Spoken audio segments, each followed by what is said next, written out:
All right, every author dreams of writing a bestseller, right? It's one of the hardest achievements in publishing, and doing it as a first-time author in the memoir category is almost unheard of. But A Night in Tucumcari has done exactly that, capturing national attention and resonating with readers everywhere. We are honored to be joined by the author with the coolest name in the world, Dalio. Hi. Hi. Howdy. Howdy. Howdy. It's amazing. Okay, so I'll get into more accolades on the book, but first I want to know what's it about, the book? The book's really a rags to riches story, but through a mysterious event that took place in my late teens. I went from Dodge City, Kansas to Tucumcari, New Mexico with a loss of time, and although it's a mystery, it was witnessed. And during that time, I was shown a mechanism in my mind similar as a Rubik's Cube that allows me to interact with life.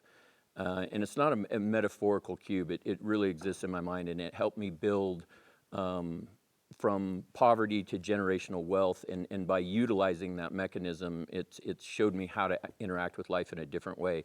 And I write the book as a memoir telling my story, but this book is much deeper than that. It's talks about dimensions of the mind, and if you're a level 2 thinker, then you're probably going to read a great memoir. If you're a level 3 or 4, you're going to get the business side of it. Interesting, yeah. But if you're a 5 or 6 thinker, then this book starts to talk about a lot and resonates with people differently in that, you know, there's concepts of time maybe not being linear, but more recursive, where maybe people have interacted with their past, present, and future selves to help them create where they're headed. That's great. So it is a memoir, but it's much deeper than that based on what you want to get out of it. Nice. There's almost philosophy in there. I'm a synesthete where I see colors with numbers and letters. Seems like there's something going on with your brain as well. Very similar. I resonate and talk about the number 29 and the colors and the dimensions of the mind, the 6 different dimensions all interact with that 29. That's crazy. Yellow and dark purple for me, just so you know, okay. 29. Everyone thinks I'm crazy now.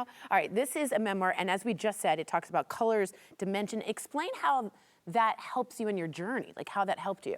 Yeah, so each color represents something, and so like blue's structure, yellow is drive, green is love, red's pain, purple's deep thought, but ultimately white is what I'm looking for when I align all the colors, and white allows me to see things clearly, a path forward, and by utilizing that structure within, it helps me find solutions to challenges. A lot of people throw up roadblocks as problems, and that's just the end for them. Instead of finding obstacle, solutions. I'm done. Done. So the way my mind allows me to interact is that there's never a problem. It's a challenge, and therefore it looks for multiple solutions to overcome those challenges. What a way to live your life. It's been interesting. Yeah. And do you see the colors? I do physically see them. Okay.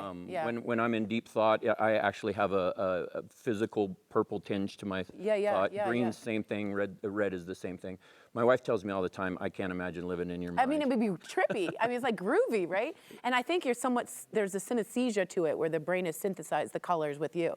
Phenomenal. Okay, such an interesting thing. We know that the memoir category is just like so extremely difficult to get into. Yet A Night in Tucumcari became an Amazon #1 bestseller. It earned 5-star editorial reviews and just debuted at number 59 on the USA Today Top 100 bestseller list. I asked you before off camera, are you riding on ego? I'm not. Are you just like so proud? I mean, I'm proud to see it doing well for the legacy that I'm leaving behind for my future generations. But I'm not a very egotistical person, or at least I don't think so. You may find that the haters and the naysayers out there think differently, but fair. I feel like it's a bit surreal, and I'm very humbled by it all. It's interesting that this also kind of like otherworldly, kind of abstract book would hook a lot of people. It really has, and after publishing it and being on the road doing the TV interviews and the different interviews, I've met a lot of people that have resonated with the deeper side of this. And have said to me multiple times, I forgot I was reading a story about you by the time I got to chapter 10. Whoa. And they found themselves immersed in the story. I think a lot of people think in that way. I think it's a lot of abstract. I really do. The colors for me are super important. Now, what has the whole journey been like for you? So personally, from page to publication, was it hard to write?